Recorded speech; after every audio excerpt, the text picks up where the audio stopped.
मैंने हिस्ट्री की सबसे बेकार एफ रैंक एबिलिटी अवेकन किया था, जिसका नाम था अपग्रेड। इसका सीधा सा मतलब था कि 1 मीटर के दायरे में आने वाली किसी भी निर्जीव चीज को उसके अगले सबसे बेस्ट और नए रूप में बदल देना। लेकिन जब मैंने इसे असल में इस्तेमाल करके देखा तो पता चला कि एक नॉर्मल सी किताब को अपग्रेड करने पर भी उसमें कोई चेंज नहीं आता और एक मामूली से तौलिए को अपग्रेड करने पर भी वह वैसा का वैसा ही रहता है। इसी वजह से मेरी गर्लफ्रेंड काव्या बचे हुए आधे पैकेट बिस्किट उठाकर बिना एक बार भी पीछे मुड़े किसी दूसरे आदमी की गाड़ी में जा बैठी। जाने से ठीक पहले उसने खाली कप नूडल्स का एक डिब्बा मेरे पैरों के पास फेंका, जैसे वह किसी कुत्ते को टरका रही हो, और बोली, आर्यन, बुरा मत मानना लेकिन तुम्हारी यह पावर इतनी बेकार है कि तुम्हारे साथ रहकर तो मैं भूख से ही मर जाऊंगा। मायूसी में मैं उस खाली डिब्बे को देखता रहा और तभी अचानक मेरे दिमाग में बस एक ही ख्याल आया, अपग्रेड। पल भर में ही चारों तरफ एक तेज मसालेदार खुशबू फैल गई। मैंने नीचे देखा तो फटी हुई पैकिंग के अंदर करीने से रखे नूडल्स और 3 मसाला पाव नजर आ रहे थे। मैं बिल्कुल हैरान रह गया क्योंकि मेरी पावर बेकार नहीं थी, बल्कि हम सब ने इसके काम करने के तरीके को गलत समझा था। असल में खाली डिब्बे का अगला अपग्रेडेड रूप एक पूरी तरह से बंद और नई पैकेट वाली गर्मा गर्म नूडल्स थी। उस पल मेरा दिल सीने में जोर से धड़क रहा था, डर से नहीं बल्कि एक जबरदस्त एक्साइटमेंट से। मैंने उस लूटी जा चुकी कन्वीनियंस स्टोर की शेल्फ्स पर नजर दौड़ाई, जहां हर तरफ स्नैक्स के फटे हुए रैपर्स बिखरे थे। खाली पड़ी बोतलें जो दूसरों के लिए सिर्फ कचरा थीं, अब मेरे लिए एक ऐसा खजाना बन चुकी थीं जिसका कोई अंत नहीं था। मैंने जल्दबाजी में पानी उबालकर वही नूडल्स नहीं बनाए, क्योंकि किसी भी खाने की खुशबू यहाँ अनचाहे मेहमानों या ज़ॉम्बीज को बुला सकती थी। इसलिए मैं भारी शेल्फ खिसकाकर मैंने दरवाज़ा पूरी तरह ब्लॉक कर दिया और खुद को सेफ करने के बाद ही अपना अगला एक्सपेरिमेंट शुरू किया। मैंने एक खाली डिब्बा जमीन पर रखा और मन ही मन बोला, अपग्रेड। डिब्बे पर एक हल्की सी चमक गुजरी और अगले ही पल एकदम नई नूडल्स का पैकेट सामने आ गया। मैं अपनी एक्साइटमेंट को दबाते हुए बार बार यही करता रहा। सिर्फ 10 मिनट के अंदर मेरे सामने 60 पैकेट नूडल्स का एक पूरा ढेर लग गया, क्योंकि मेरी एबिलिटी का कूलडाउन सिर्फ 10 सेकंड था। इसका मतलब था कि अब मेरे पास अनलिमिटेड रिसोर्सेज हो सकते थे। फिर मेरी नज़र एक खाली पानी की बोतल पर पड़ी तो अपग्रेड कहते ही पल भर में 500 मिलीलीटर की भरी हुई साफ मिनरल वाटर की बोतल सामने आ गई। फिर एक खाली फर्स्ट एड बॉक्स दिखा और अपग्रेड करते ही मेरे हाथ में एकदम नया फर्स्ट एड किट आ गया। मेरी सांसें तेज हो गईं क्योंकि खाना, पानी और दवाई, जो इस दुनिया की सबसे कीमती चीजें थीं, अब मेरे लिए अनगिनत हो चुकी थीं। मैंने मन ही मन कहा, काव्या, तुझे लगता था मेरी पावर बेकार है, तो थोड़ा इंतजार कर, क्योंकि एक दिन तुम सब घुटनों पर आकर मुझसे खाने की भीख मांगोगे। अगले 3 दिन तक मैंने खुद को उस गोदाम में बंद रखा और वहां पड़े खाली डिब्बे मेरे लिए कच्चा माल यानी रॉ मटेरियल बन गए। मैंने चिप्स, बिस्किट, चॉकलेट, हर वो चीज जो पेट भर सके, बक्सों में पैक करके तैयार कर ली। गोदाम का एक कोना ठंडे ड्रिंक्स से भर गया और सबसे जरूरी बात, मुझे एक खाली गैस सिलेंडर और स्टोर में पड़ा एक पोर्टेबल स्टोव मिल गया। अब मैं आखिरकार कुछ गर्म पकाकर खा सकता था। सारी खिड़कियां बंद करके मैंने पानी उबाला, 3 मसाला पाव खोले और सावधानी से नूडल्स डाल दिए। जब वो जानी पहचानी खुशबू मेरी नाक तक पहुंची तो मेरी आंखों से आंसू बहने लगे। मैं रोते हुए भी खाता गया, क्योंकि यह अपोक्लिप्स के बाद खाया गया मेरा सबसे भरपेट और सबसे सुकून वाला खाना था। पेट भरने के बाद मेरा दिमाग भी काम करने लगा। मैंने सोचा कि यहाँ छिपे रहना कोई परमानेंट सॉल्यूशन नहीं है, क्योंकि यह कन्वीनियंस स्टोर किसी भी वक्त इन्फेक्टेड ज़ॉम्बीज के हाथ लग सकता था या फिर किसी और सर्वाइवर की नज़र में आ सकता था। मुझे कोई सुरक्षित ठिकाना ढूंढना था और साथ ही हथियार भी चाहिए थे, क्योंकि सिर्फ खाना पानी होने से इस बेरहम दुनिया में इंसान बस कटने के लिए तैयार भेड़ बन जाता है। मैंने 2 बड़े बैग जरूरी सामान से भर लिए और फिर दरवाजे की झिरी से बाहर की दुनिया झांक कर देखी। सड़क पर कुछ इन्फेक्टेड बेमकसद घूम रहे थे। एक गहरी सांस लेकर मैंने अपग्रेड किए हुए बिल्कुल नए, तेज और मजबूत कॉम्बैट नाइफ को कसकर पकड़ लिया, क्योंकि अब बाहर निकलने का वक्त हो गया था। स्टोर से बाहर निकलना ज्यादा मुश्किल नहीं रहा। पीछे की तंग गलियों का फायदा उठाकर मैंने ज्यादातर इन्फेक्टेड को टाल दिया। जब कभी कभार कोई अकेला ज़ॉम्बी मिल जाता तो मैं भरी हुई कोल्ड ड्रिंक की कैन जोर से उस पर मार देता और जब वो चौंक कर रुकता तो अपने तेज नाइफ से उसका काम तमाम कर देता। मेरा मकसद था शहर के पश्चिम में बनी एवलॉन सोसाइटी पहुंचना, जो शहर का सबसे पॉश रेजिडेंशियल एरिया था। वहां मजबूत सिक्योरिटी और ऊंची मोटी 4 दीवारी थी, इसलिए शुरुआती अपोक्लिप्स में वह जगह कुछ वक्त तक टिकी रह सकती थी। इससे भी बड़ी बात यह थी कि मेरे माँ बाप का घर वहीं था। जब अपोक्लिप्स आया था तब मैं हॉस्टल में था, इसलिए उनसे संपर्क टूट गया था। उन्हें ढूंढना ही अब मेरी इकलौती जिद थी। पर एवलॉन तक का सफर मेरी सोच से कहीं ज्यादा मुश्किल निकला, क्योंकि पूरा शहर तबाह हो चुका था और छोड़ी हुई गाड़ियां हर मुख्य सड़क को जाम कर रही थीं। रास्ते में मैंने बहुत से भयानक नज़ारे देखे, जहां सर्वाइवल और रिसोर्सेज के लिए इंसान एक दूसरे से खूंखार तरीके से भिड़ रहे थे। उसी पल मुझे एहसास हुआ कि काव्या का धोखा इस बेरहम दुनिया के मुकाबले शायद सबसे मामूली बात थी, क्योंकि यहाँ लोगों के अंदर की इंसानियत कब की टूट चुकी थी। तीसरे दिन शाम को आखिरकार मैं एवलॉन सोसाइटी के बाहर पहुंचा। वहां बड़ा लोहे का गेट बंद था और दीवार पर धुंधले धुंधले पहरेदार पहरा देते नजर आ रहे थे। यह सोसाइटी तो वाकई एक सर्वाइवर्स बेस बन चुकी थी। मैं दूर से काफी देर तक वहां की निगरानी करता रहा, क्योंकि अंदर जाने के लिए उनकी जांच से गुजरना जरूरी था। मैंने अपना बैग ठीक किया और ज्यादातर सामान एक छिपे हुए सीवर में छुपा दिया। पास में बस 2 बोतल पानी और एक पैकेट बिस्किट रख लिया ताकि मैं एक आम लाचार शरणार्थी जैसा दिखूं, और गेट की तरफ चल पड़ा। रुको, कौन हो तुम? दीवार के ऊपर से आवाज आई। मैंने फौरन अपने दोनों हाथ ऊपर उठाए, सिर उठाकर धूल से सना अपना चेहरा दिखाया और कहा, मैं यहीं का रहने वाला हूँ। मेरा नाम आर्यन है और मेरा घर बिल्डिंग नंबर 17 में है। ऊपर खड़ा गार्ड कुछ देर चुप रहा, शायद वॉकी टॉकी पर डिटेल्स कंफर्म कर रहा था। थोड़ी देर बाद गेट थोड़ा सा खुला और एक आदमी हाथ में लोहे की रड लिए चौकन्नी नजरों से बाहर आया। ID card? उसने सख्ती से पूछा। मैंने जेब से पहले से तैयार अपनी आईडी निकाल कर दे दी। उसने अच्छे से चेक किया, फिर मुझे ऊपर से नीचे तक देखा और पूछा, अकेले हो? सामान कहाँ है तुम्हारा? मैंने सिर झुकाकर ठीक उतनी ही घबराहट और रूंध आवाज में कहा, रास्ते में सब लूट लिया गया, बस इतना ही बचा पाया हूँ। उस आदमी ने भौहें सिकोड़ी और उसे मुझ पर थोड़ा तरस भी आया, क्योंकि मेरी दुबली पतली शक्ल और लाचार अंदाज के आगे उसकी सतर्कता ढीली पड़ गई थी। वह बोला, अंदर आ जाओ, पर सोसाइटी का नियम याद रखना। हर नए आने वाले को अपने आधे रिसोर्सेज टैक्स के रूप में जमा करने होते हैं। मेरा दिल एक पल को धक से रह गया, लेकिन शुक्र है कि मैंने पहले से ही तैयारी कर रखी थी।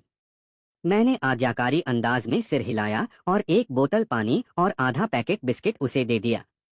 आदमी ने सामान लिया और उसकी आंखों में मेरे लिए एक पल के लिए तुच्छता यानी नीचा दिखाने की झलक दिखी, फिर भी उसने हाथ हिलाकर मुझे अंदर जाने दिया। अंदर घुसते ही जो नजारा दिखा, उससे मुझे थोड़ी राहत मिली। माहौल अब भी तनाव भरा था, पर कम से कम यहाँ कुछ व्यवस्था थी। लोग गश्त लगा रहे थे, कुछ लोग सुरक्षा को और मजबूत कर रहे थे, और औरतों तथा बच्चों को सोसाइटी के क्लब हाउस में सेफ रखा गया था।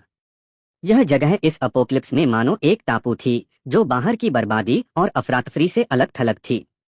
रजिस्ट्रेशन करने वाली एक आंटी ने बताया कि सोसाइटी अब विक्रम नाम के एक आदमी के हाथ में है, जो पहले यहाँ का प्रॉपर्टी मैनेजर था।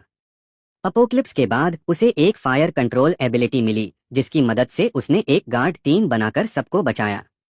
हर घर वाले को रोजाना अपने कंट्रीब्यूशन के हिसाब से खाना मिलता है, और अगर ज्यादा राशन पाना है तो पेट्रोल टीम या लॉजिस्टिक्स टीम ज्वाइन करनी पड़ती है।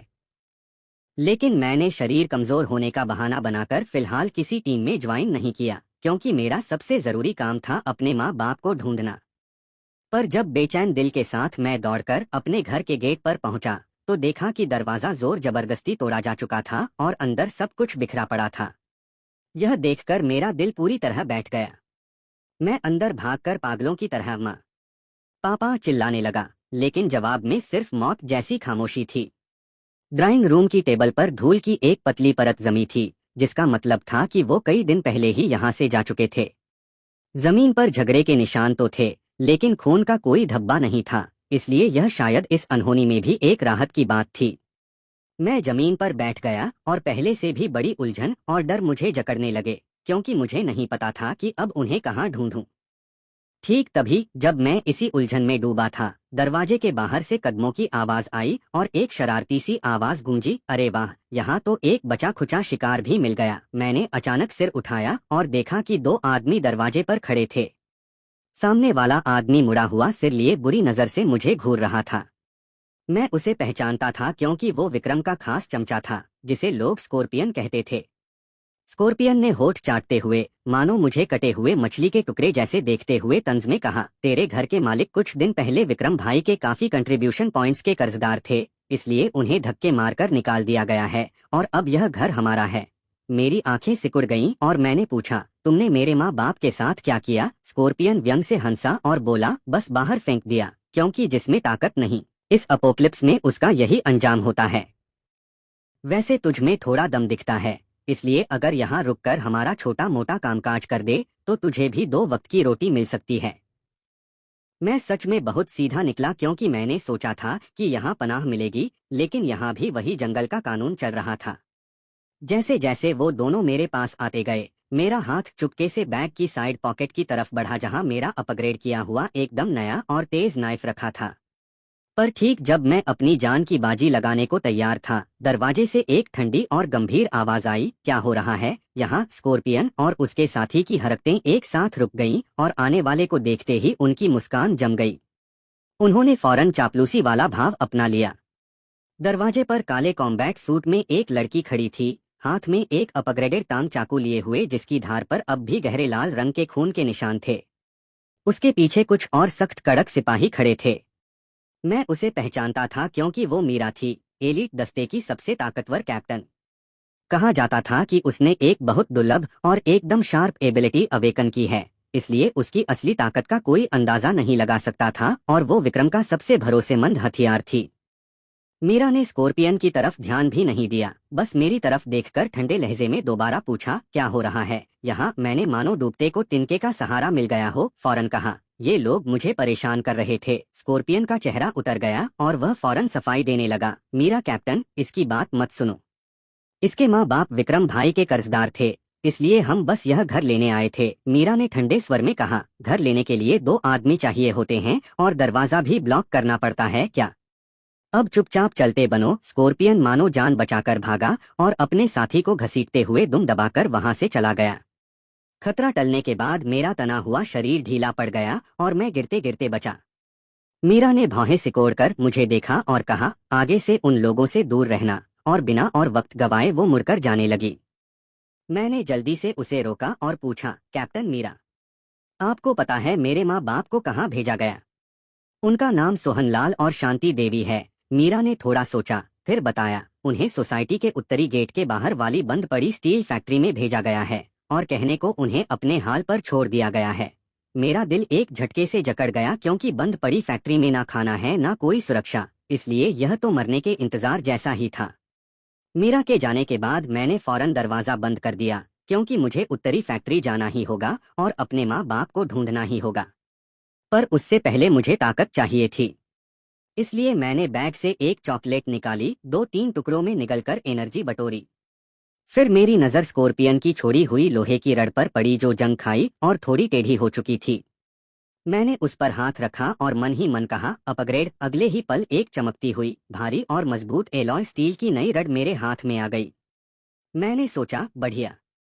मैं रसोई में गया जहां मुझे पापा का पुराना आउटडोर सर्वाइवल किट मिला, एक मल्टी टूल फोल्डिंग शवल, एक सर्वाइवल एक्स और एक चाकू। बरसों इस्तेमाल ना होने से यह सब कुंद पड़ गए थे, इसलिए अपग्रेड कहते ही तीनों हथियार पलक झपकते ही अपनी सबसे धारदार और न्यू मॉडल हालत में लौट आए। रात होने तक मैंने पेट्रोल टीम की शिफ्ट बदलने का मौका देखा और चुपचाप सोसाइटी के उत्तरी गेट की तरफ खिसक गया, क्योंकि यहाँ मुख्य गेट के मुकाबले काफी सुनसान था और बस 2 गार्ड जम्हाई लेते हुए पहरा दे रहे थे।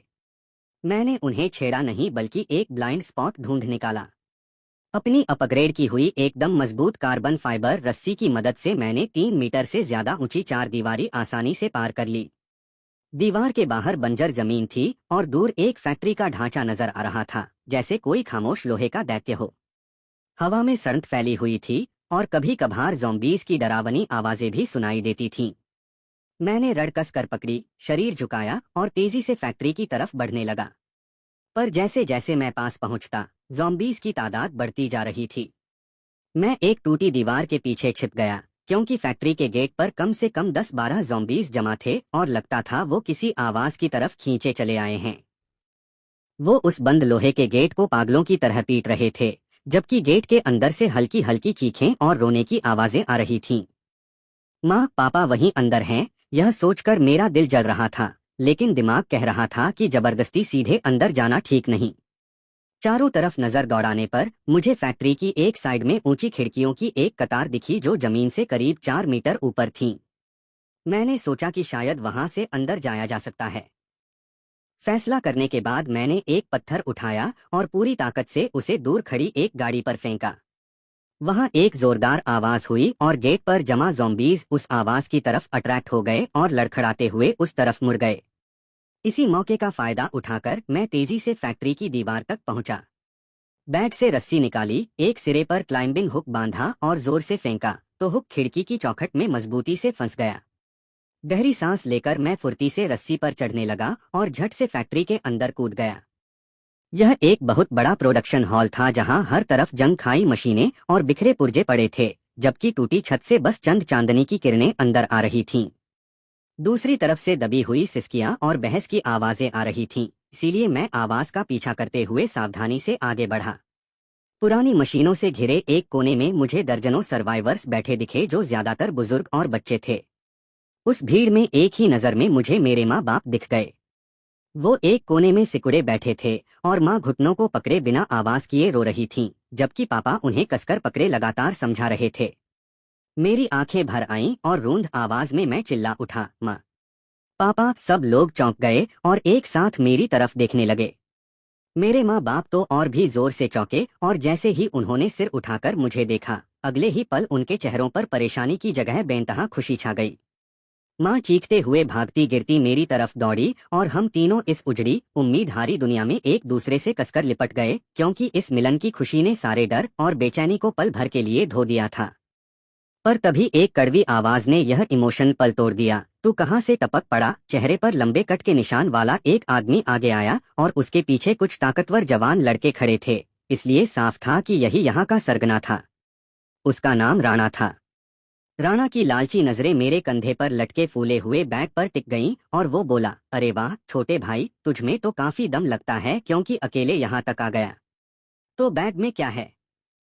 निकाल कर सबको दिखा। मैंने अपने माँ बाप को अपने पीछे कर लिया और ठंडी नजरों से उसे देखते हुए कहा, यह मेरी चीज है। राणा व्यंग से हंसा और बोला, यहाँ किसी की कोई चीज नहीं होती बल्कि सिर्फ मेरी चीज होती है, इसलिए अक्ल से काम ले और बैग सौंप दे वरना।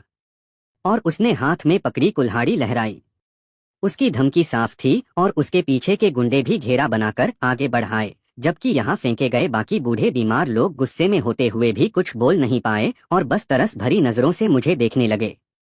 मेरे पापा घबराकर मुझे पीछे खींचते हुए राणा के सामने गिड़गिड़ाने लगे, भाई साहब, मेरा बेटा नादान है और बैग में बस थोड़ा सा खाना है, इसलिए सब आपको दे देंगे, पर प्लीज इसे तंग मत कीजिए। राणा तंज में हंसा और बोला, अब तो मुझे सिर्फ बैग नहीं बल्कि इसकी जान भी चाहिए। कहते ही उसने हाथ बढ़ाकर मुझे पकड़ने की कोशिश की। तभी मेरी आंखों में ठंडी चमक कौंधी। मैं पीछे नहीं हटा बल्कि आगे बढ़ा और मेरे हाथ की मेटल रड एक तीखे एंगल से उसकी कलाई पर पूरी ताकत से पड़ी। क्रैक की आवाज के साथ राणा की कलाई एक अजीब शेप में मुड़ गई।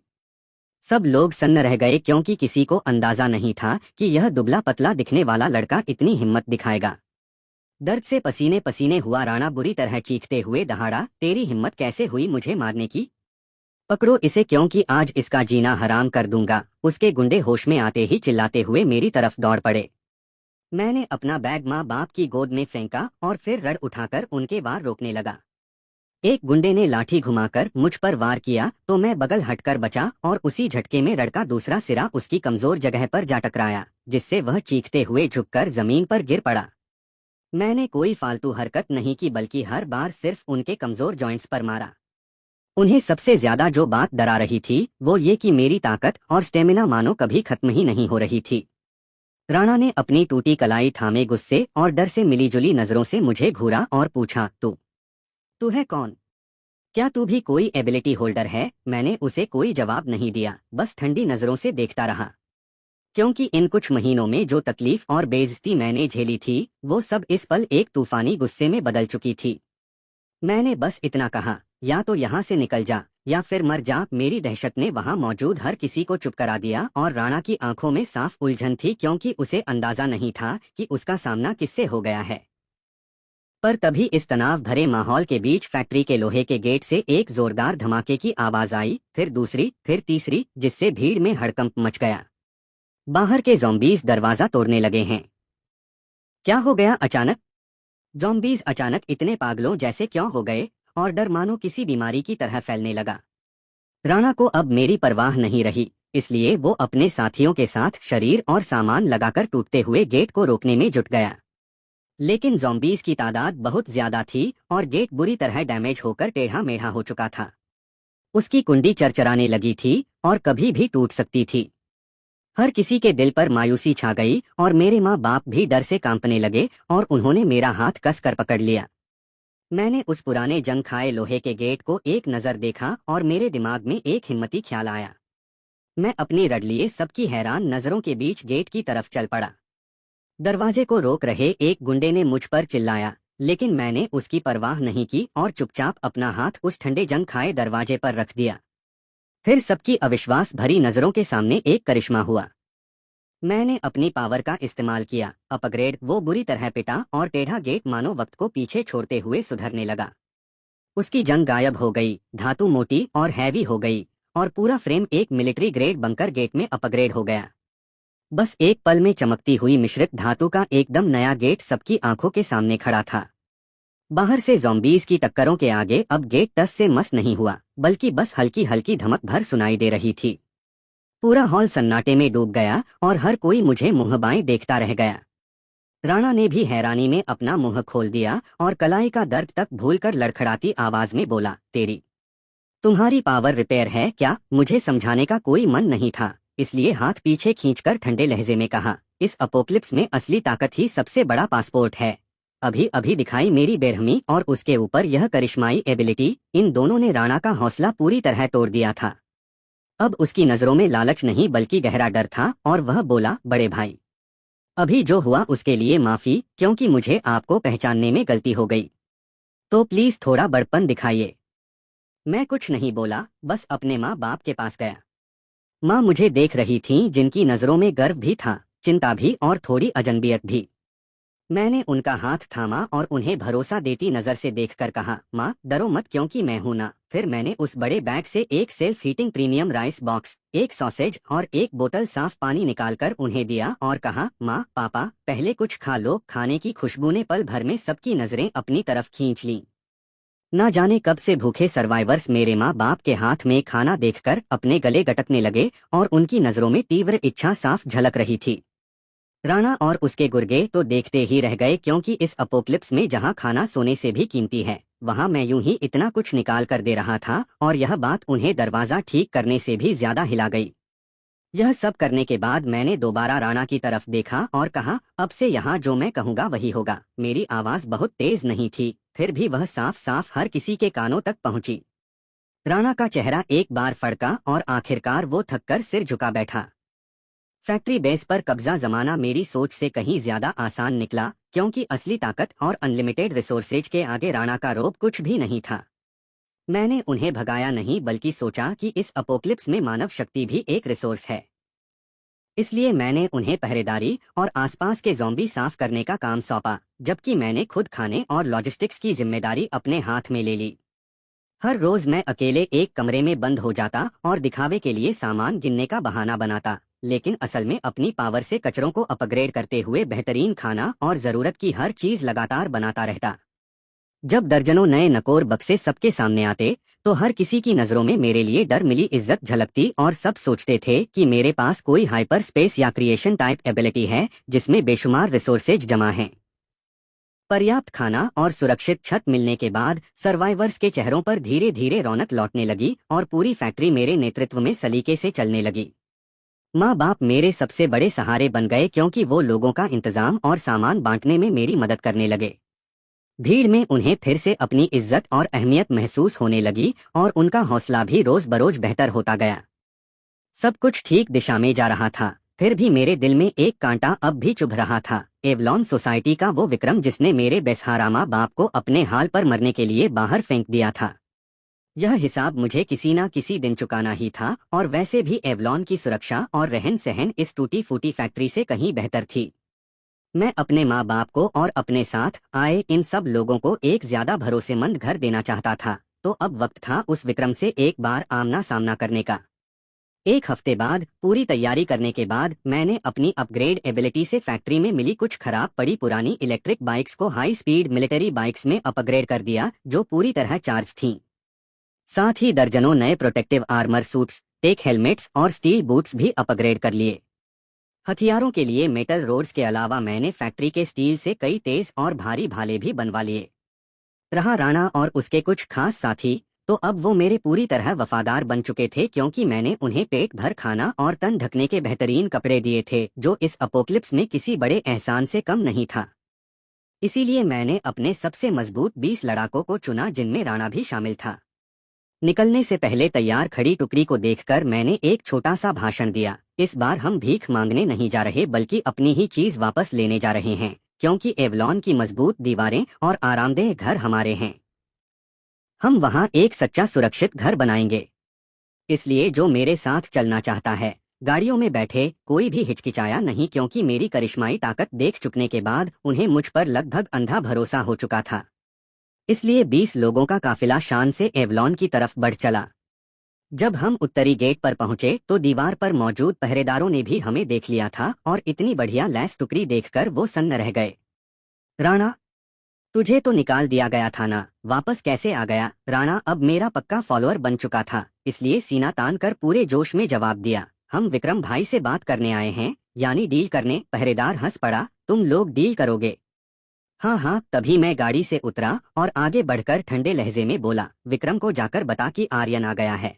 उस पहरेदार ने मुझे पहचाना नहीं, लेकिन मुझे सबके बीचों बीच देखकर समझ गया कि मैं कोई अहम शख्स हूँ। इसलिए थोड़ी हिचकिचाहट के बाद उसने वॉकी टॉकी पर ऊपर रिपोर्ट कर दी। जल्द ही उत्तरी गेट खुल गया और विक्रम अपने आदमियों के साथ बाहर आया। साथ में एलीट दस्ते की कैप्टन मीरा भी थी। विक्रम की नजरें चतुर और घमंडी थीं, और हमारी टुकड़ी को देखकर, खासकर हमारे नए नकोर हथियारों और चमकते जोश को देखकर, उसकी आंखों में हैरानी और लालच की एक झलक कौंध गई। अरे कौन है भाई? आर्यन, छोटे भाई। कुछ दिनों में ही तो अच्छी खासी कमाई कर ली, मैंने कहा। विक्रम, सीधी बात, मैं अपने लोगों को लेकर एवलॉन में रहना चाहता हूँ। विक्रम को मानो कोई शानदार मजाक सुनाई दिया हो, इसलिए जोर से ठहाका लगाने लगा। आर्यन भाई, नींद पूरी नहीं हुई क्या? क्योंकि एवलॉन मेरी मेहनत से बना इलाका है, इसलिए तुम लोगों को यहाँ रहने देने की मुझे क्या जरूरत? मेरे पीछे से राणा ने एक बक्सा आगे बढ़ाकर खोल दिया, और पूरा का पूरा बक्सा premium high energy nutrition bars और राशन से भरा था। यह देखते ही विक्रम की हंसी अचानक रुक गई, और पीछे खड़े उसके गार्ड्स भी सन्न रह गए, क्योंकि एवलॉन की सुरक्षा भले अच्छी हो, पर यहाँ राशन की भारी कमी थी, और रोजाना का राशन सिर्फ एक टुकड़ा सूखी रोटी भर होता था। इतना बेहतरीन खाना तेरे पास कहाँ से आया? मैंने कहा, तुझे जानने की जरूरत नहीं, इसलिए मैं सिर्फ इतना पूछ रहा हूँ, डील करेगा या नहीं? विक्रम की आंखें सिचुएशन को भांपती रहीं, और उसने पूछा, किस तरह की डील? मैंने कहा, बहुत आसान। मेरे लोग यहाँ रहेंगे और हम तुम्हें खाना देंगे, जबकि तुम सोसाइटी की सुरक्षा संभालो, ताकि हम मिलकर यहाँ का इंतजाम चला सकें। विक्रम का चेहरा सख्त पड़ गया और बोला, छोटे भाई, तुम्हारी हिम्मत तो कुछ ज्यादा ही बढ़ गई है, क्योंकि मैं इस बेस का सरगना होकर तुझ जैसे किसी गुमनाम लौंडे के बराबर कैसे बैठ सकता हूँ? मैंने कहा, इसलिए अगर प्यार से नहीं मानोगे तो हम जबरदस्ती अंदर घुसेंगे। जबरदस्ती? हाँ हाँ, तुम 20-25 लोग। विक्रम ने इशारा किया तो मीरा और उसके पीछे एलीट दस्ता एक साथ एक कदम आगे बढ़ा। इसलिए एक भयानक किस्म की सख्ती हवा में फैल गई, क्योंकि एलीट दस्ता इस पूरे एवलॉन का सबसे तेज हथियार था, और हर सदस्य लड़ाई में तपा हुआ एबिलिटी होल्डर था। मेरे लोग तनाव में आ गए, फिर भी सिर्फ मैं ही बेफिक्र खड़ा रहा। मैंने मीरा की तरफ देखा, वही लड़की जिसने कभी मेरी मदद की थी। वह भी मुझे देख रही थी, और उसकी नजरों में जिज्ञासा थी। मैंने पूछा, कैप्टन मीरा, आपको भी लगता है हम अंदर नहीं घुस पाएंगे? मीरा कुछ पल चुप रही, फिर बोली, मिस्टर आर्यन, आपकी ताकत बहुत जबरदस्त दिख रही है, लेकिन एवलॉन में 200 पहरेदार हैं, इसलिए जबरदस्ती घुसना आपके लिए ठीक नहीं होगा। उसकी बात एक तरह की सद्भावना भरी चेतावनी थी, और विक्रम खुश होकर हंस पड़ा, सुन लिया ना? इसलिए ज्यादा शेखी मत बघारो, बल्कि अपना सारा खाना यहाँ सौंप दो, ताकि मैं शायद तुम्हें और तुम्हारे माँ बाप को एक आम रहवासी की तरह अंदर रहने दूं। पर बाकी तेरे यह आदमी जहाँ से आए थे वहीं वापस चले जाएं, यही था उसका जवाब, मेरा सारा सामान छीन लेना और मेरे लोगों को दुत्कार देना। सच में उसने बड़ा शातिर हिसाब लगाया था। फिर भी मैं बस हंस पड़ा। लगता है बात करने का कोई फायदा नहीं। पर तब तक बहुत देर हो चुकी थी, क्योंकि जैसे ही मेरी गिनती पूरी हुई मैंने अपनी अपग्रेड एबिलिटी एक्टिवेट कर दी।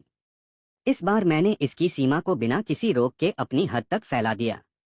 मैंने सोचा कि अगर मैं किसी चीज को उसके अगले रूप में अपग्रेड कर सकता हूं, तो मैं उसे इतने ऊंचे स्तर पर भी अपग्रेड कर सकता हूं जहां वह भौतिक रूप से परे ट्रांसेंड होकर सीधे ऊर्जा या शून्य में बदल जाए। सैकड़ों मीटर दूर खड़ी उस विशाल इमारत की तरफ देखकर मन ही मन बोला, मैक्सिमम अपग्रेड, और पूरी दुनिया मानो म्यूट हो गई। सैकड़ों दहशत भरी आंखों के सामने वो ऊंची आसमान छूती 30 मंजिला इमारत एक सेकंड के लिए चमकी, उसकी बनावट धुंधली और पारदर्शी होने लगी और वह पूरी इमारत अंदर की हर चीज के साथ यूं गायब हो गई जैसे सीधे किसी उच्च आयाम हायर डायमेंशन में अपग्रेड होकर चली गई हो। पीछे बस एक खाली सुनी नींव बच गई, मानो वो इमारत कभी वजूद में ही नहीं थी। हर किसी का चेहरा वहीं जम गया, चाहे हैरानी हो, खालीपन हो या फिर एक ऐसी दहशत जिसे शब्दों में बयान नहीं किया जा सकता। विक्रम के आदमी पूरी तरह टूट गए, इसलिए हथियार फेंककर चीखते चिल्लाते इधर उधर भागने लगे जैसे किसी कयामत से बच रहे हों। जबकि विक्रम खुद जमीन पर बैठ गया, चेहरा राख जैसा सफेद पड़ गया और होंठ कांपते रहे, फिर भी एक शब्द तक मुंह से नहीं निकला। उसकी फक्र वाली 200 लोगों की गार्ड फौज पल भर में बिखर गई। मीरा और उसका दस्ता भले टूटे नहीं, फिर भी हर किसी के चेहरे पर हैरानी और दहशत साफ लिखी थी और मीरा का ब्लेड पकड़ा हाथ हल्के हल्के कांप रहा था। वह मुझे किसी चमत्कार की तरह देख रही थी। मैंने धीरे से अपना हाथ नीचे किया और कीचड़ में गिरे लालची विक्रम के सामने चलकर गया। उसने सिर उठाया और किसी राक्षस को देखने जैसी नजरों से मुझे देखा, जबकि उसका पूरा शरीर छलनी की तरह कांप रहा था। अब मैं अपने लोगों को अंदर ला सकता हूँ, विक्रम ने बिना रुके थरथराते हुए सिर हिला दिया। इसलिए मैंने उसकी परवाह नहीं की, बल्कि मुड़कर पीछे खड़े अब भी सन्न पड़े राणा और बाकी लोगों से कहा, शहर में चलो मेरे साथियों। मेरे साथी जैसे नींद से जागे और उनकी नजरों में मेरे लिए एक जुनूनी किस्म की भक्ति उमड़ आई, क्योंकि उन्हें पता था उनका लीडर ताकतवर है, पर उन्हें अंदाजा नहीं था कि इस हद तक एक पूरी इमारत को गायब कर देना यह कैसी असीम शक्ति थी। हम सब एवलॉन के हर किसी की दहशत भरी नजरों के बीच धूमधाम से सोसाइटी में दाखिल हुए और अब हमें रोकने की हिम्मत किसी में नहीं बची थी, जबकि मीरा और उसका दस्ता चुपचाप हमारे पीछे पीछे चलते रहे जैसे हमारी अगवानी कर रहे हों। मुझे पता था कि आज से एवलॉन पर मेरा राज हो चुका है। एवलॉन पर कब्जे के बाद मैंने सबसे पहला काम किया हिसाब चुकता करना। मैंने विक्रम और उसके धौंस जमाने वाले खास गुर्गों को कैद कर लिया। मैंने उन्हें मारा नहीं, बल्कि बस उनकी एबिलिटी खत्म कर दी, क्योंकि मेरी अपग्रेड एबिलिटी अब जीवित शरीरों पर भी काम करने लगी थी। मैं किसी इंसान के एबिलिटी कोर को इतना ओवर अपग्रेड कर सकता था कि वह कोर अपनी सीमा पार करके हमेशा के लिए शांत हो जाए और वह वापस साधारण इंसान बन जाए। जब विक्रम एक फायर एबिलिटी होल्डर से एकदम मामूली कमजोर मोटे आदमी में बदल गया तो उसकी हिम्मत पूरी तरह टूट गई। रहा मीरा और उसका दस्ता, तो उन्हें मैंने अपनी तरफ खींचने की कोशिश की, क्योंकि वो सच्चे लड़ाके थे और जमीर वाले लोग थे। मीरा के सामने ही मैंने उसकी लड़ाई से कुंद हो चुकी चाकू को एक लेवल 5 एनर्जी ब्लेड में अपग्रेड कर दिया और साथ ही एक्सपायर होने वाली सूजन की दवाई को भी अपग्रेड करके बिल्कुल फ्रेश और इफेक्टिव दवा बना दिया। मीरा यह सब देखकर आखिरकार समझ गई कि मेरी एबिलिटी कोई साधारण पावर नहीं है, बल्कि यह प्रकृति के नियमों को बदलने वाली शक्ति है।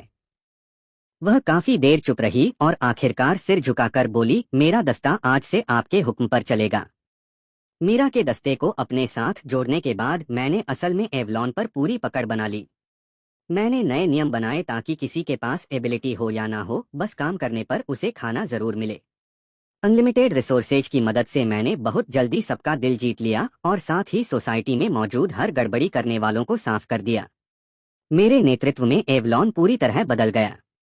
मेरे माँ बाप गर्व और सुकून भरी नजरों से मुझे देखते रहते, फिर भी उन्होंने कभी नहीं पूछा कि असल में मेरी एबिलिटी क्या है, क्योंकि वह बस इतना जानते थे कि उनका बेटा बड़ा हो गया है और अब हर किसी का सहारा बन गया है। बेस के पटरी पर आने के बाद मैंने एक गहरे सवाल पर सोचना शुरू किया, क्या मैं अपनी अपग्रेड पावर से किसी बीमार या संक्रमित इंसान की सेल्स को अपग्रेड करके उन्हें वायरस से इम्यून बना सकता हूँ? मुझे एक पेट्रोल मेंबर मिला जो लड़ाई में ज़ॉम्बी के हमले में स्क्रैच्ड होकर म्यूटेट होना शुरू हो चुका था और सबको यकीन था कि उसे बचाया नहीं जा सकता। मैंने सबको बाहर भेज दिया, दरवाजा बंद किया और अपना हाथ उसके माथे पर रख दिया। सेल्युलर अपग्रेड, एक नरम सफेद रोशनी ने उस साथी को घेर लिया। उसकी दर्द भरी चीखें धीरे धीरे थमने लगीं और शरीर में हो रहा म्यूटेशन आंखों के सामने ही कम होने लगा। मैंने उसका घाव गायब होते देखा और मेरे दिल में एक तूफान सा उठा क्योंकि मैं कामयाब हो गया था। मैंने उसकी सेल्स को इतना अपग्रेड कर दिया था कि उन्होंने ज़ॉम्बी वायरस को पूरी तरह नष्ट कर दिया। इसका मतलब था कि ज़ॉम्बी वायरस अब मेरे लिए कोई लालाज बीमारी नहीं रहा।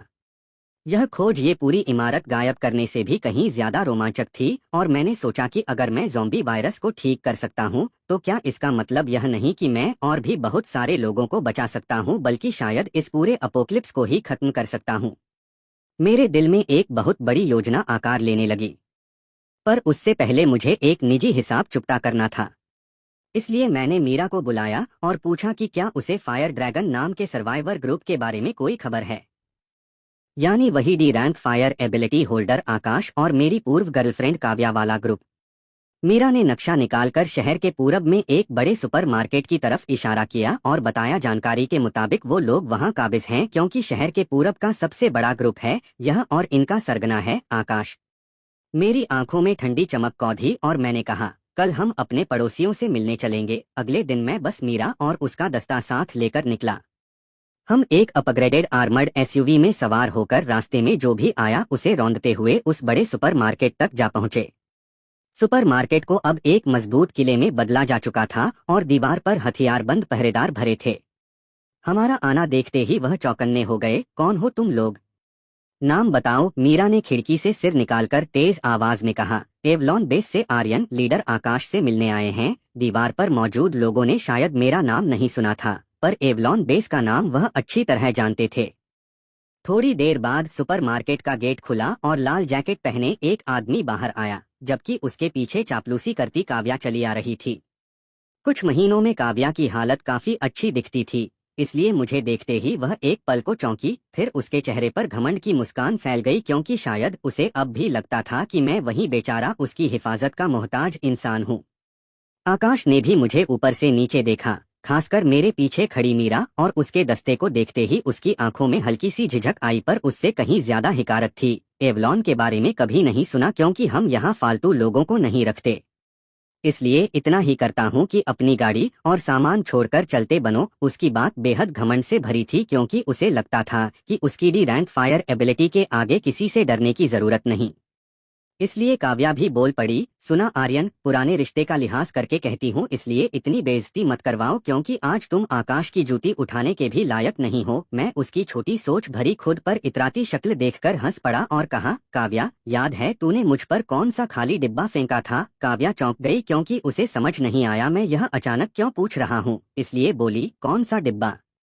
मुझे याद नहीं, इसलिए जल्दी चलते बनो और यहाँ खड़े होकर नजरों में मत गड़ो। मैंने अपनी हंसी रोकी और मेरी नजरें बदल गईं। तुझे याद नहीं पर मुझे बहुत अच्छे से याद है, इसलिए आज मैं तुझसे वही चीज खिलवाने आया हूँ। व्या को मानो कोई बड़ा मजाक सुनाई दिया हो, इसलिए उंगली दिखाकर जोर से हंसने लगी। आर्यन, तेरा दिमाग अब खराब हो गया है क्या? मुझसे डिब्बा खिलवाएगा? तेरी हिम्मत कैसे हुई? आकाश भी बाहें बांधे व्यंग में मुस्कुराया और बोला, छोकरे, जुबान तो बड़ी लंबी है तेरी, इसलिए लगता है तुझे थोड़ा सबक सिखाना पड़ेगा क्योंकि तुझे पता ही नहीं है मौत कैसे लिखी जाती है। बात खत्म होते ही उसकी हथेली पर एक दहकता हुआ अग्निगोला बनने लगा और गर्मी हवा में साफ महसूस होने लगी। मीरा के सिपाही फौरन डिफेंसिव पोस्चर में आ गए, फिर भी बस मैं और मीरा एक जगह खड़े रहे बिना हिले। मैंने उसकी हथेली में जलते अग्निगोले को देखा और सिर हिलाकर कहा, बस इतनी सी औकात है? बहुत कमजोर। यही कहते हुए मैंने हाथ उठाया और आकाश के फायर कोर को ओवर अपग्रेड करके हमेशा के लिए शांत कर दिया। पल भर में ही वो अग्निगोला जैसे किसी हवा में बुझी हुई मोमबत्ती की तरह बुझ गया। आकाश के चेहरे की इतराती मुस्कान वहीं जम गई और यकीन न करते हुए उसने अपनी खाली हथेली को घूरा। कैसे हुआ यह? मेरी आंख कहाँ गई? उसने दोबारा एबिलिटी एक्टिवेट करने की कोशिश की, लेकिन चाहे कितनी भी कोशिश करे जरा सी भी चिंगारी नहीं जगा पाया। उसकी फक्र वाली फायर कंट्रोलिंग एबिलिटी पूरी तरह गायब हो चुकी थी। तूने मेरे साथ क्या किया? आकाश डर से चीखकर उंगली दिखाने लगा। मैंने उसे जवाब नहीं दिया, बस अपनी नजरें उस डर से पथराई काव्या की तरफ घुमाई और पूछा, अब बता मेरी हिम्मत कैसे हुई। काव्या के होंठ कांप रहे थे और चेहरे का रंग उड़ चुका था, क्योंकि उसने अपनी आंखों से देखा था कि वो डरावनी फायर एबिलिटी मेरे सामने बिना आवाज किए बुझ चुकी थी। मीरा ने आकाश को किसी कुत्ते बिल्ली की तरह मेरे सामने पटक दिया, इसलिए वह घुटनों के बल गिरकर रोते हुए माफी मांगने लगा। मैं उसकी इस बेबसी को देख रहा था और मेरे दिल में कोई हलचल नहीं थी। मैंने जेब से एक चीज निकाली, वही नूडल्स का खाली डिब्बा जो कभी उसने मुझ पर फेंका था और मैं इसे तब से संभाल कर रखे हुए था। मैंने कहा अपग्रेड, और वो खाली डिब्बा पल भर में एकदम नई पैकिंग वाली फ्रेश नूडल्स में बदल गया। मैंने पैकिंग फाड़कर नूडल्स और मसाला पाउच निकाल दिए और बस वो खाली कागज का कप बचाकर उसे काव्या के सामने जमीन पर रख दिया। काव्या ने जमीन पर पड़े उस खाली कप को देखा तो उसका चेहरा मुर्दे से भी ज्यादा बेजान पड़ गया, क्योंकि वह जान गई कि मैं मजाक नहीं कर रहा। कांपते हाथों से उसने वह कागज का कप उठाया और सबकी नजरों के सामने मजबूरन उसे चबाकर खा लिया। उसकी आंखों से आंसू और नाक से पानी बहकर पूरे चेहरे पर फैल गए। आकाश यह सब देख रहा था, इसलिए आखिरकार उसे एहसास हो गया कि उसने किस हद तक डरावनी हस्ती से पंगा लिया है, तो उसके भी घुटने ढीले पड़ गए। मैंने उसकी तरफ देखा तक नहीं, बस चुपचाप काव्या को घूरता रहा जब तक उसने पूरा कागज का कप पूरी तरह निगल नहीं लिया। उस बेस का पतन मेरी सोच से भी आसान निकला, क्योंकि अपने लीडर की एबिलिटी खोकर वो सब बुरी तरह डर गए थे और उन्होंने हार मान ली। मैंने दोनों बेस को मिला दिया और एवलॉन बेस अब शहर के पूरब का सबसे ताकतवर सर्वाइवर ग्रुप बन गया। काव्या का हिसाब करने के बाद मैंने अपनी पूरी ऊर्जा बेस के विकास और अपनी एबिलिटी की रिसर्च में लगा दी, क्योंकि अगर यह बात बाहर फैल गई कि मैं ज़ॉम्बी वायरस ठीक कर सकता हूं तो पूरी दुनिया में हलचल मच जाएगी। इसलिए जब तक पर्याप्त सेल्फ डिफेंस कैपेबिलिटी ना हो, यह राज छुपाकर रखना ही समझदारी थी। मैंने एक सीक्रेट मेडिकल लैब शुरू किया जिसकी देखभाल मेरे माँ पापा करते थे, जहां उन लोगों का इलाज होता जो संक्रमित होकर भी बचाए जा सकते थे। हर वो इंसान जिसे मैंने ठीक किया, वो मेरा तहे दिल से एहसानमंद बन गया और मेरा सबसे वफादार फॉलोअर बन गया। मेरी ताकत बर्फ के गोले की तरह बढ़ती चली गई। इस दौरान मेरा सामना और भी बहुत सी सर्वाइवर फोर्सेस से हुआ। दोस्तों के लिए मैंने रिसोर्सेज और मदद दी, जबकि दुश्मनों के लिए मैं कभी नरमी नहीं दिखाता था। आर्यन नाम धीरे धीरे एक लेजेंड बन गया। कोई कहता कि मैं दुनिया बचाने वाला मसीहा हूँ, तो कोई कहता कि मैं दुनिया मिटाने वाला दानव हूँ। पर वो कुछ भी कहें, एक सच्चाई को कोई झुठला नहीं सका, मैं इस अपोक्लिप्स की सबसे ऊंची चोटी पर पहुंच चुका था। अपोक्लिप्स का 5वां साल आते आते एवलॉन बेस अब बढ़कर 1 लाख की आबादी वाला विशाल शहर बन चुका था और हमारे पास मजबूत डिफेंस सिस्टम था, साथ ही खुद की खेती बाड़ी थी और एक ऐसा समाज था जिसमें व्यवस्था वापस लौट आई थी। यहाँ लोगों के चेहरों पर फिर से मुस्कान लौट आई थी और मैं इस शहर का निर्माता अब बहुत कम ही लोगों के सामने आता था, क्योंकि ज्यादातर वक्त मैं शहर के बीचों बीच बनी सबसे ऊंची मीनार पर रहता और अपने ही हाथों बसाए इस शहर को ऊपर से निहारते हुए बिताता। मेरी एबिलिटी भी अब पहले जैसी नहीं रही थी, क्योंकि अब मुझे किसी चीज को छूने की जरूरत नहीं थी, बल्कि मैं अपनी नजरों में आने वाली हर चीज को अपग्रेड कर सकता था। मैं किसी बंजर जमीन को उपजाऊ बना सकता था और किसी दूषित पानी के स्रोत को अपग्रेड करके पूरी तरह साफ कर सकता था। मेरी ताकत अब सच में किसी भगवान जैसी होती जा रही थी। मीरा अब इस शहर की कमांडर इन चीफ थी और वह मेरे पीछे खड़ी होकर मुझे ताजा हालात की जानकारी दे रही थी। एस रैंक ज़ॉम्बी इस एपोक्लिप्स की सबसे बड़ी आफत है, क्योंकि यह अकेला एक पूरा शहर तबाह करने की ताकत रखता है। मेरी नजरें दूर तक फैल गईं। मैंने वो देखा जो करोड़ों ज़ॉम्बीज से बना आसमान को ढकने वाला एक काला सैलाब था, और उस सैलाब के बीचों बीच एक हड्डियों के सिंहासन पर बैठा था वो एस रैंक ज़ॉम्बी बादशाहों की तरह, मानो उसे भी मेरी नजर का एहसास हो गया हो। इसलिए उसकी खूनी लाल आंखें मेरी नजरों से हवा में टकराईं और सैकड़ों मील दूर से एक भयानक मानसिक दबाव मेरी तरफ बढ़ चला। मीरा दर्द से करा उठी और उसका चेहरा पल भर में सफेद पड़ गया। फिर भी मैंने बस हल्के से अपना हाथ हिलाया तो वो सारा दबाव धुएं की तरह उड़ गया। उसने पूछा, तैयार हो क्या? शहर आपके साथ जिएगा और मरेगा। मैं मुस्कुराया और सिर हिलाकर कहा, नहीं, हम मरेंगे नहीं। और मैं पलटकर उस भयानक सैलाब की तरफ देखने लगा और इस शहर के हर उस इंसान की तरफ भी। मैंने कहा, इस अपोक्लिप्स को अब खत्म होना ही चाहिए। मैं अकेला ही शहर से बाहर निकल गया और चार दीवारी पर खड़ा होकर उस आसमान और धरती को निगल जाने वाले ज़ॉम्बी सैलाब के सामने आ डटा। पूरे 1 लाख नागरिक बड़ी बड़ी स्क्रीन्स के जरिए मुझे देख रहे थे और उनमें डर तो था पर उससे कहीं ज्यादा भरोसा था। इस रैंक ज़ॉम्बी की दहाड़ मानो किसी की रूह तक कंपा देने वाली थी। उसके इशारे पर पूरे सैलाब ने आखिरी और पूरी ताकत से हमला बोल दिया। मैंने धीरे धीरे अपने दोनों हाथ ऊपर उठाए जैसे पूरी दुनिया को गले लगाने वाला हूँ। सबको लगा कि मैं कोई विनाशकारी हमला करने वाला हूँ, पर वो गलत थे क्योंकि मेरे चेहरे पर गुस्सा नहीं बल्कि एक हल्की सी करुणा थी। मेरी एबिलिटी विनाश के लिए नहीं बल्कि नई जिंदगी के लिए थी। मैंने आंखें बंद की और अपनी पूरी अपग्रेडेशन एनर्जी बिना किसी रोक टोक के पूरे प्लेनेट पर छोड़ दी। किसी एक ज़ॉम्बी या इलाके पर नहीं, बल्कि मैंने पूरे अर्थ के एनवायरनमेंट को ही उसके सबसे प्योर और परफेक्ट फॉर्म में अपग्रेड करना शुरू कर दिया। दरारों से टूटी हुई धरती पर फिर से नरम हरी घास उगने लगी और आसमान पर छाई स्याह धुंध छंटने लगी, जिससे बरसों बाद वो जानी पहचानी गहरी नीली साफ धूप फिर से खिल उठी। हड्डियों के सिंहासन पर बैठा वो एस रैंक ज़ॉम्बी अपने ही शरीर में हो रहे बदलाव को दहशत भरी नजरों से देख रहा था। उसने विरोध करने की कोशिश जरूर की, लेकिन दुनिया की जड़ से उठी इस नियम शक्ति को वो रोक नहीं पाया। आखिरकार वो भी वायरस से पूरी तरह मुक्त होकर वापस अपनी पुरानी इंसानी शक्ल में लौट आया और हैरान होकर अपने ही हाथों को घूरता रह गया।